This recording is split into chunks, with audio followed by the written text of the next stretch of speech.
नमस्कार। बीएन परिवार में आप सभी का स्वागत है। आशा करते हैं आप सभी अच्छे होंगे और आपका परिवार में भी सब कुछ अच्छा होगा और आपका अकाउंट भी आज अच्छा रहा होगा। पोर्टफोलियो लेवल पे काफ़ी अच्छी चीज़ें रही होंगी, ऐसी आशा है। क्योंकि आज मार्केट जब ओपन हुई थी तो कुछ ठीक नहीं था। निफ्टी 50 की बात करें तो जब मार्केट ओपन हुई थी उस टाइम पे कुछ ठीक नहीं था। काफ़ी ज़्यादा रेड में चल रहा था मामला, इतना ज़्यादा भी नहीं, आधा परसेंट के आसपास। निफ्टी 50 की बात करें तो वो ओपन हुआ था 16,937 रुपए पे। उसके बाद उन्होंने एक लो क्रिएट किया 16,833 का, और उसके बाद रिकवरी हुई और फिर एक हाई क्रिएट किया इन्होंने। वो हाई था 17,112 रुपए का, और जो क्लोजिंग हुई है वो हुई है 17,086 रुपए। लगभग आधा परसेंट अप पे है, 0.49% अप साइड पे है मामला। तो ऐसा रहा है निफ्टी का। और वहीं अगर इंडिविजुअल स्टॉक्स की बात करें तो स्टॉक्स ने काफी अच्छा परफॉर्म किया है आज। तो आज पोर्टफोलियो काफी अच्छा ग्रो किया है, सबका ही ग्रो किया होगा, ऐसी आशा है। और वहीं अगर सेक्टोरल व्यू की बात करें तो सबसे अच्छा सेक्टर आज निफ्टी फार्मा का रहा है 1.62% के साथ में। उसके बाद Nifty financial services, Nifty IT, Nifty bank, Nifty realty, Nifty PSU bank, Nifty auto, ये ग्रीन थे। वहीं अगर रेड में बात करें तो Nifty metal, Nifty FMCG, Nifty energy और निफ्टी मीडिया सबसे ज्यादा रेड था। 1.06% के साथ निफ्टी मीडिया सबसे नीचे थे। निफ्टी फार्मा में अगर बात करें कि सबसे ज्यादा गेन किसने किया है तो वो नटको फार्मा थे, 5.12%। उसके बाद Granules, Laurus Lab, Torrent Pharma, Glenmark, Auro Pharma, Cipla, Star, Doctor Reddy, Lupin, Abbott India, APL Limited, Sun Pharma, Cadila, ये सब ग्रीन थे। फाइनेंशियल सर्विसेज की बात की है तो SR Trans Financial, Kotak Bank, Chola Finance, ये सब ग्रीन पे ही थे। वहीं अगर निफ्टी मीडिया में देखा जाए तो सारेगामा ये 5% पे थे, डिश टीवी ये भी 5% पे थे। और अगर रेड में बात करें तो आइनॉक्स ये 4.34% रेड थे। तो ये सेक्टोरल व्यू की बात थी। वहीं अगर निफ्टी 50 में बात की जाए कि कितने स्टॉक थे जो ग्रीन थे और कितने स्टॉक थे जो रेड थे, तो टोटल 38 स्टॉक थे जो आज ग्रीन थे। उनमें से 0 से 3% के बीच में 37 स्टॉक थे, और 3 से 5% के बीच में सिर्फ एक स्टॉक था, टेक महिंद्रा, जो कि 3.55% था। वहीं अगर रेड में बात करें तो 12 स्टॉक रेड थे जो कि 0 से 3% के बीच में थे। इसमें सबसे ज्यादा जो रेड था वो हिंडेल्को थे। और अगर इसी में अगर निफ्टी 500 की बात करें तो निफ्टी 500 में 242 स्टॉक 0 से 3% के बीच में ग्रीन थे, और 20 स्टॉक थे जो 3 से 5% के बीच में थे अपसाइड में, और 12 स्टॉक ऐसे थे जो 5% से ज्यादा ग्रो किए थे। सबसे ज्यादा गेन जिन्होंने किया है वो अशोका थे, 10.02%। वहीं अगर रेड साइड में बात की जाए तो रेड साइड में 0 से 3% के बीच में 217 स्टॉक थे, 3 से 5% डाउन साइड में 9 स्टॉक्स थे, और एक स्टॉक था जो 5% से ज्यादा नीचे था, आरबीएल बैंक, लगभग 18.5%, 18.48% डाउन था ये। मतलब ओवरऑल मार्केट काफी अच्छी थी और अकाउंट लेवल पे भी चीजें काफी अच्छी थी, पोर्टफोलियो लेवल पे। वहीं अगर बात की जाए,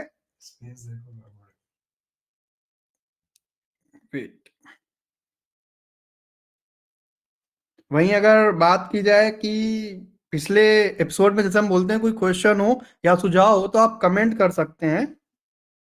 तो एक कमेंट आया था उसमें सुदर्शन आर्यल जी का। इन्होंने वैलिएंट ऑर्गेनिक से रिलेटेड एक क्वेश्चन पूछा था। तो वैलिएंट ऑर्गेनिक इसकी बात करते हैं। वैलिएंट ऑर्गेनिक, अब इसका आप चार्ट खोल के देखेंगे तो आपको क्या ही दिखेगा इसमें, क्या बात की जाए, कुछ खास बात करने की है नहीं, क्योंकि स्टॉक कंटिन्यूअस रेड चल रहा है अक्टूबर 2021 से लेकर के अभी तक। बीच में एक दो ग्रीन कैंडल्स आती हैं, ऐसा होता है, कई बार पहले भी बताया गया है कि जब चीजें कंटिन्यूअस अपर सर्किट में या ग्रीन में बातें हो रही होती है तो बीच में एक दो दिन रेड होते हैं, तो लोगों को लगता है टॉप बन गया, अब यहाँ बेच देना चाहिए। वैसे जब डाउन साइड में चीजें चल रही होती हैं कंटिन्यूअस रेड, तो बीच में एक दो दिन ग्रीन आते हैं तो लोगों को लगता है कि शायद अब यहाँ से रिवर्स हो रही हैं चीजें, थोड़ा सा वेट करना चाहिए, कंफर्मेशन अच्छे से होना चाहिए। अब इसका आप अगर देखेंगे चार्ट तो कुछ ठीक नहीं लग रहा, आप देखिए सारी चीजें रेड चल रही है इसमें। डेली चार्ट में बात करें उसमें भी ऐसा ही है, बस बीच में हाँ दिखता है कि थोड़ा सा इन्होंने दिसंबर 1 दिसंबर के आसपास में 4 5 दिन अच्छे किए थे, वहां से फिर स्टॉक ने डाउन साइड किया, फिर अभी ये पिछले 3 दिन से अच्छा कर रहे हैं। आज का दिन लगभग 1.5% डाउन था, मतलब इसमें कुछ खास बताने के लिए है नहीं इस स्टॉक में। वैसे इस स्टॉक से एक चीज याद आती है, शायद पिछले 2 4 एपिसोड में ही बताया गया होगा, मतलब पिछले 2 4 एपिसोड किसी एक में बताया गया था ये चीज, कि कुछ स्टॉक्स होते हैं जिनमें ज्यादातर ट्रेडर्स लॉन्ग होते हैं, फिर भी वो स्टॉक कुछ खास नहीं कर रहा होता, ये स्टॉक उसी कैटेगरी में आता है। आप देखेंगे तो ज्यादातर लोग इस पे लॉन्ग साइड पे स्टोरीज बना रहे होंगे, बिजनेस मॉडल को लेकर के बहुत सी चीजें बता रहे होंगे वो, लेकिन स्टॉक कुछ खास कर नहीं रहा है। तो ये आप देख सकते हैं कि चार्ट कुछ अच्छा नहीं लग रहा है इसमें, आप चार्ट खोल के देखेंगे आपको खुद ही लगेगा अभी तो ये अवॉइड है, इसको सही से कंफर्मेशन तो देने दीजिए कि कुछ ठीक हो सकता है यहाँ पे, उसके बाद में आगे देखा जाएगा। और वैसे भी हम लोग रिस्क पे तो ध्यान देते ही हैं, और ये लेना मतलब ऐसा हो जाएगा कि खुद ही आग में कूद रहे हैं हम। तो थोड़ा सा वेट करते हैं कंफर्मेशन का, उसके बाद देखा जाएगा, अच्छा लगेगा तो इन्फॉर्म कर दिया जाएगा। आप फिर से पूछ लीजिए जब चार्ट पे अच्छा लगे, चार्ट पे जब रिवर्स हो रही हो चीजें, कंफर्मेशन मिल रहा हो, उसके बाद आप फिर से कमेंट कीजिएगा, बताया जाएगा जैसा भी व्यू रहेगा उस टाइम पे। ये वैलिएंट ऑर्गेनिक था, और इससे हमें याद आया कि हम लोग भी जो स्टॉक्स बता रहे हैं उन स्टॉक्स की परफॉर्मेंस क्या रही होगी। जैसे ये शायद 13 तारीख को स्टार्ट किया गया था ये मार्केट एंड यू का एपिसोड, तब से अगर बात की जाए तो एक स्टॉक है जो 50% के ऊपर परफॉर्म कर चुका है, मॉस चिप टेक्नोलॉजी। ये ज्यादातर टाइम सर्किट में ही बातें करते हैं, मॉस चिप टेक्नोलॉजी।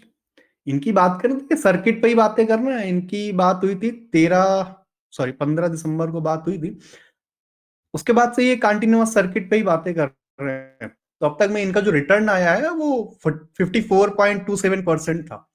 वैसे इसको ले पाना थोड़ा सा मुश्किल था क्योंकि सर्किट में चल रही थी बातें।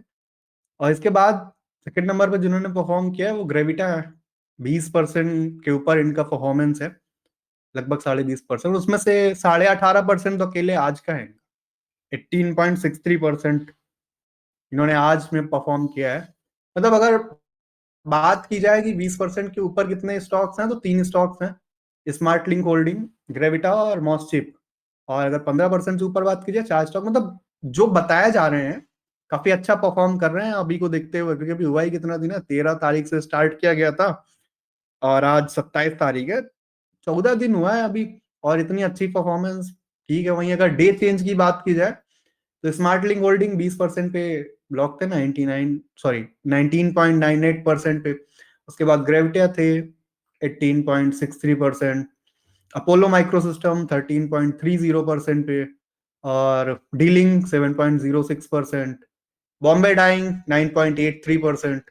ये आज की परफॉर्मेंस थी, बाकी भी हैं, आप वॉच लिस्ट बना के आप देख सकते हैं कि किस स्टॉक ने कितना परफॉर्म किया। और हमने एक चीज पहले भी बोली थी, पहले के एपिसोड में भी बोला जा रहा है ये चीज, कि जितने भी स्टॉक्स का डिस्कशन यहाँ पे होता है, मतलब मार्केट एंड यू सीरीज में जितने भी स्टॉक्स का डिस्कशन होता है, उन स्टॉक से रिलेटेड ट्विटर पे एक शॉर्ट नोट आता है, स्टॉक का चार्ट होता है, उसमें बिजनेस मॉडल और इन सब चीजें की बात की जाती है शॉर्ट में, बहुत ही शॉर्ट में बात की जाती है। तो आप उस ट्वीट में जाइए, उसके कमेंट सेक्शन में आप बताइए कि आपको बिजनेस में क्या अच्छा लग रहा है, आपको ट्रेड ली है आपने तो ट्रेड कैसा परफॉर्म कर रही है, कुछ अच्छा चल रहा है, कुछ खराब चल रहा है, जो भी चल रहा है उसके अबाउट आप अपडेट दीजिए वहां पे।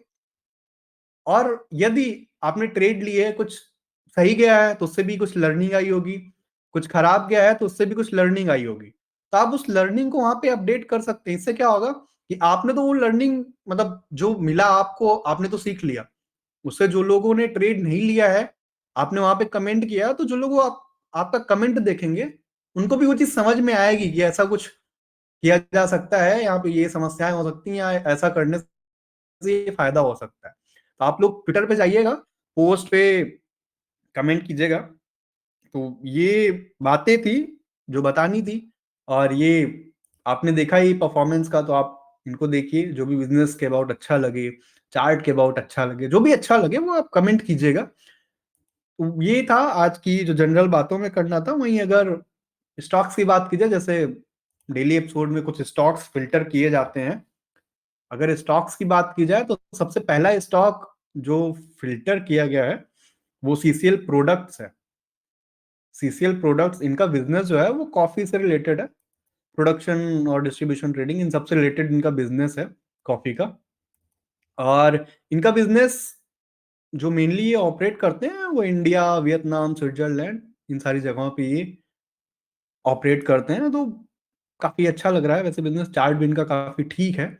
वहीं अगर बात की जाए तो ये प्राइवेट लेवल में सबसे बड़े हैं दुनिया के। कैपेसिटी की बात करें तो इनकी 35,000 मीट्रिक टन की कैपेसिटी है, जिसमें से स्प्रे ड्राइड जो होता है वो लगभग 24,000 टन है, और फ्रीज्ड जो होता है, फ्रीज ड्राइड, वो लगभग 11,000 टन है। मतलब आप देख सकते हैं दुनिया की सबसे बड़ी प्राइवेट सेक्टर में जो है कंपनी वो सीसीएल प्रोडक्ट्स है। और अगर बात की जाए इनके बिजनेस की, तो ये बी टू बी और बी टू सी दोनों तरीके का बिजनेस है इनका। मतलब ये ऐसा नहीं है कि सिर्फ बिजनेस टू बिजनेस डील करते हैं या कस्टमर से भी डील करते हैं, दोनों चीजों में ये डील करते हैं। वहीं अगर कंपनी के रेवेन्यू की बात करें तो लगभग 60 करोड़ का रेवेन्यू इन्होंने फर्स्ट हाफ में, फाइनेंशियल ईयर 21 के फर्स्ट हाफ में किया था, लगभग, जो कि 11% होता है सेल का। इनकी सेल्स का लगभग 11% होता है। वहीं अगर साउथ इंडियन मार्केट में बात करें तो इनके पास 4% का मार्केट शेयर है, और इनके आउटलेट्स जो है वो 75,000 के आसपास है। वहीं अगर नंबर्स की बात की जाए तो इनकी मार्केट कैप लगभग 7,750 करोड़ है, 7,724 करोड़। और इनका करंट मार्केट प्राइस जो है वो 431 रुपए है। इनका जो 52 वीक हाई था वो 495 था, और 52 वीक लो 225 था, जो कि लगभग डबल से थोड़ा सा ज्यादा है। स्टॉक के पी की बात करें तो 30.2 है। आरओसी की बात करें तो 16.5% है, आरओई 18.1%।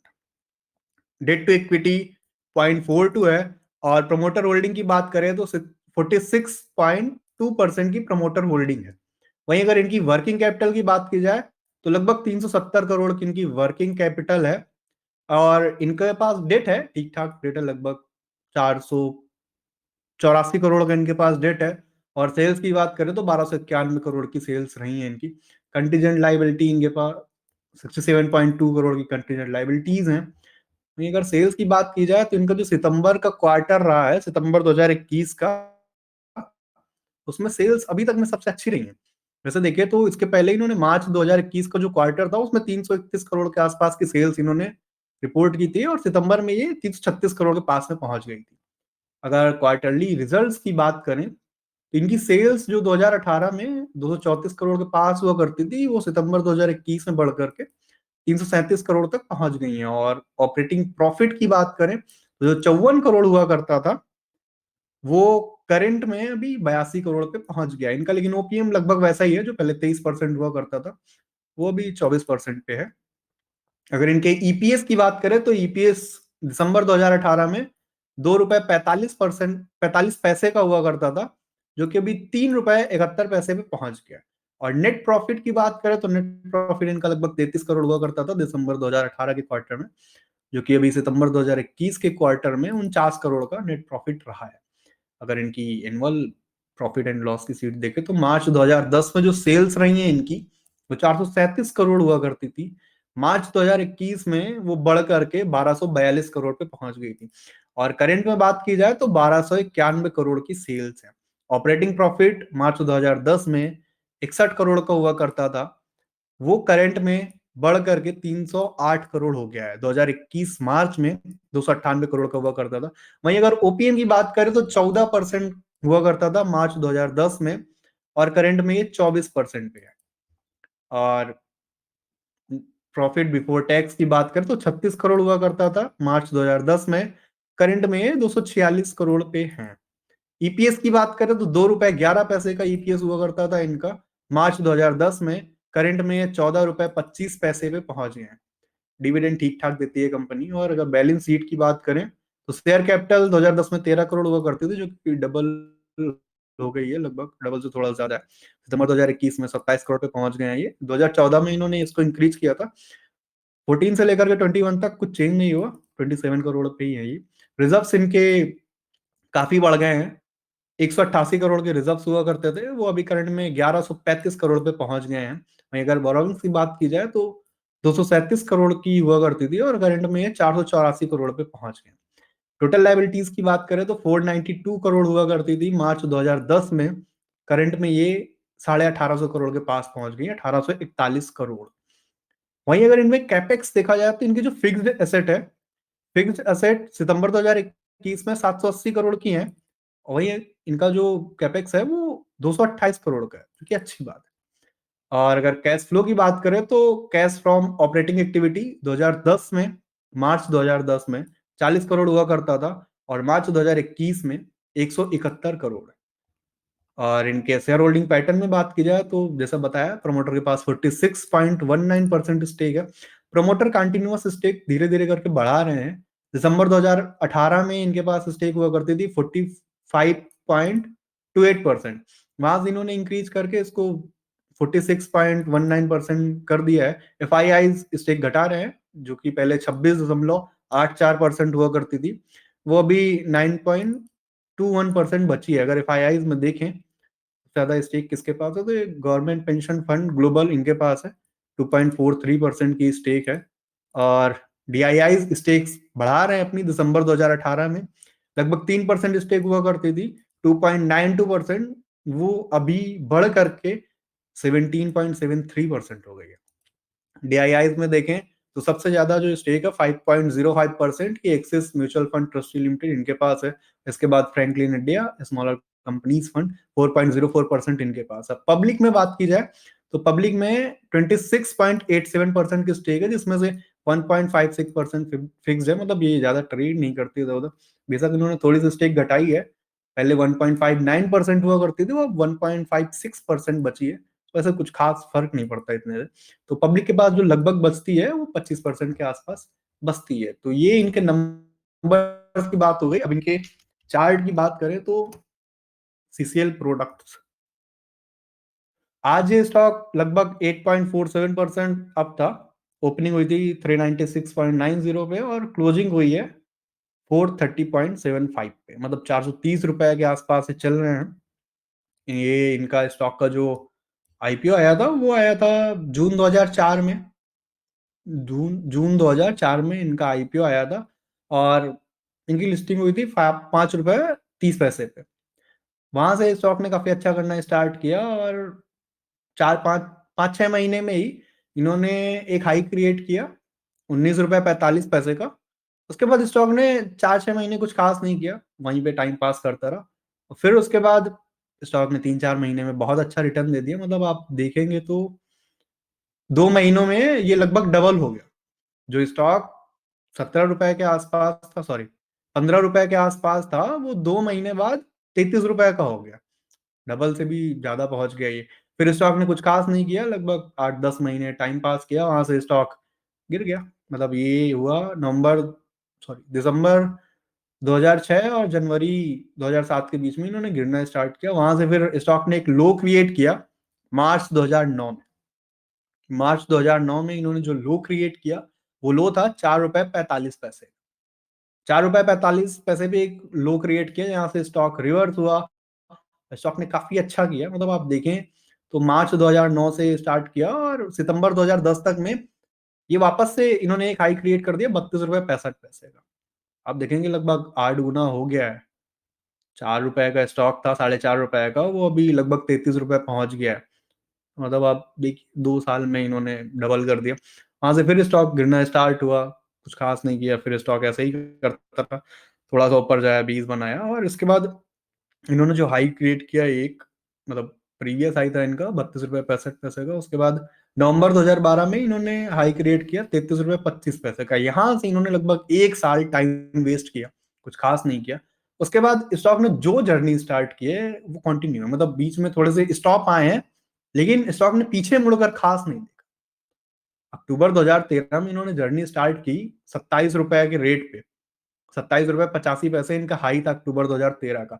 उसके बाद से करंट में आप देखेंगे तो करंट में स्टॉक जो है वो 430 रुपए का, इन्होंने हाई एक क्रिएट किया था जुलाई 2021 में, वो हाई था लगभग 500 का, 492 रुपए का हाई क्रिएट किया था।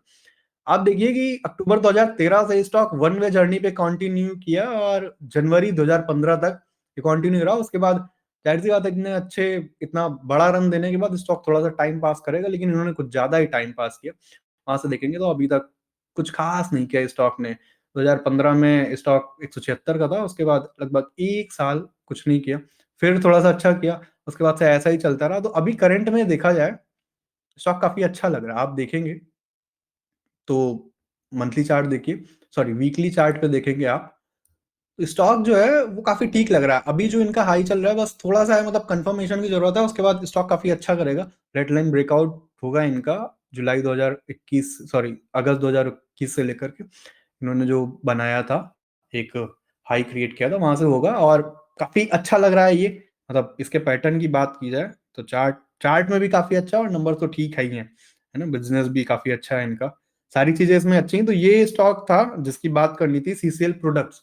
अब जिन स्टॉक्स की बात करनी है वो स्टॉक्स नए नहीं है, मतलब उन स्टॉक्स की बात पहले हो चुकी है, इसी सीरीज में हुई है, मार्केट एंड यू की सीरीज में बात हुई है। तो अगला स्टॉक जो है वो अपोलो है, Apollo micro system. Apollo micro system, इसके नंबर्स की बात पहले भी हो चुकी है, लेकिन शॉर्ट में बता देते हैं। इनकी मार्केट कैप लगभग 300 करोड़ पे हो गई है अभी, करंट में 297 करोड़ मार्केट कैप है, और करंट मार्केट प्राइस 143 रुपए है।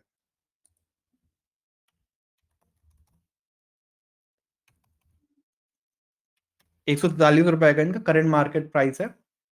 नंबर्स के बहुत ज्यादा बताएंगे नहीं, आपको अगर देखना है इनके अबाउट तो आप देख सकते हैं Apollo micro system.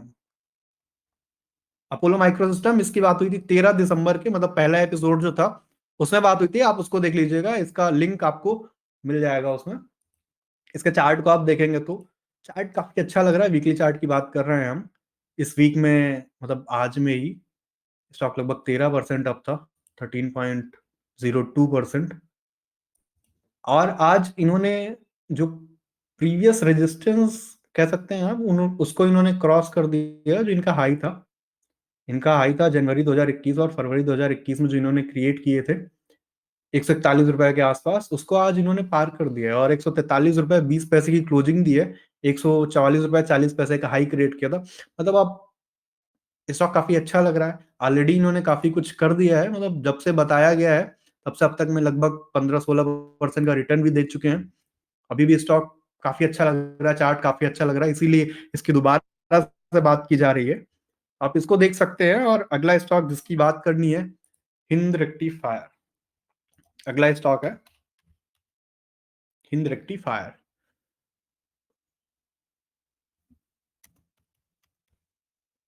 Hind rectifiers limited, इनके नंबर में बात करिए तो इनकी मार्केट कैप लगभग 400 करोड़ की हो गई है, और करंट मार्केट प्राइस इनका 240 रुपए है। और इनके अगर परफॉर्मेंस की बात की जाए तो हिंद रेक्टिफायर आज 4.89% अप था। और अगर नेट में देखा जाए तो इनकी इनका जो डिस्कशन हुआ था वो 21 तारीख वाले एपिसोड में हुआ था, 21 दिसंबर के एपिसोड में। अभी तक में इन्होंने लगभग 12.5% रिटर्न रिटर्न दिया है जब से बताया गया तब से। और अगर इनके चार्ट की बात करें,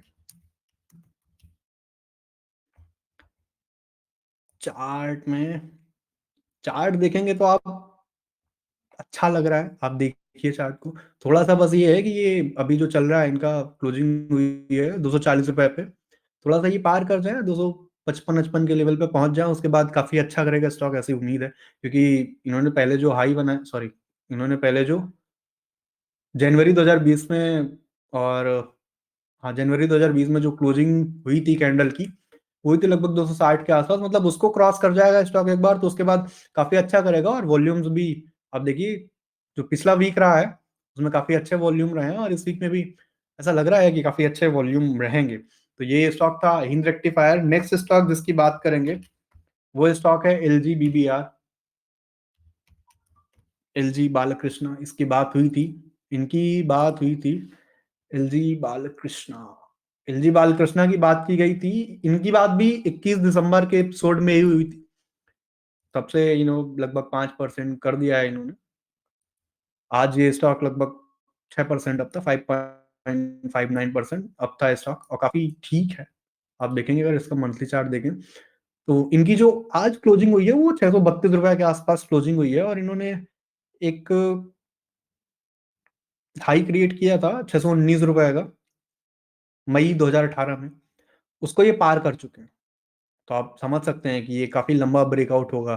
वॉल्यूम भी ठीक है इस बार देखेंगे आप तो, मतलब बेशक इसके वॉल्यूम थोड़े से, अगर जून 2021 में देखें तो उससे कम है, लेकिन पिछले लेवल को देखते हुए, 2018 के लेवल को देखते हुए वॉल्यूम काफी अच्छे हैं, तो सिग्नल है स्टॉक काफी अच्छा करेगा, क्योंकि उन्होंने प्रीवियस हाई था उसको पार कर दिया है। तो 2018 से लेकर के 2021, 21 क्या 22 बोलना चाहिए, 4-6 दिन में स्टार्ट हो जाएगा। काफी अच्छा है चार्ट, चार्ट अच्छा है, बिजनेस भी अच्छा है। इसके अबाउट बताया भी गया था, फैमिली में कुछ डिस्प्यूट था, उसकी वजह से इनकी स्टेक एक फैमिली मेंबर बेच रहा था कंटिन्यू, उसकी वजह से स्टॉक कुछ खास नहीं कर रहा था, मतलब गिर रहा था, लेकिन कुछ खास नहीं किया था स्टॉक ने। अब वो खत्म हो गया, सेलिंग प्रेशर मतलब अब ओवर हो चुका है, तो अब स्टॉक काफी अच्छा करेगा, और आप इसको देख सकते हैं चार्ट में भी देखेंगे आपको वो समझ में आ जाएगा। ये था एलजीबीबीआर। नेक्स्ट स्टॉक जिसकी हमें बात करनी है वो है एसपी अपीयरल्स, एसपीएल, एसपी अपीयरल्स। इनकी बात हुई थी, जो इनकी बात की गई थी 13 दिसंबर के एपिसोड में।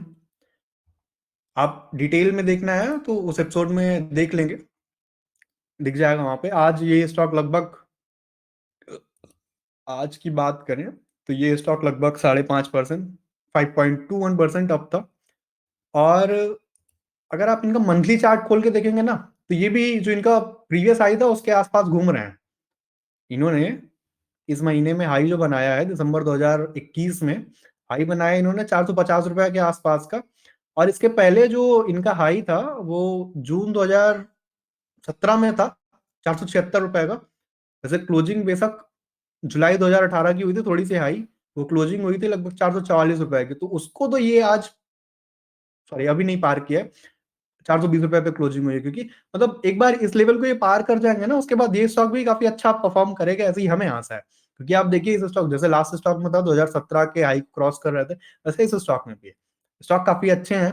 तो ये स्टॉक्स थे जिनकी हमें बात करनी थी। स्टॉक के नाम एक बार हम फिर से रिपीट कर देते हैं। पहला स्टॉक न्यू स्टॉक है जिसकी बात की थी, सीसीएल प्रोडक्ट्स।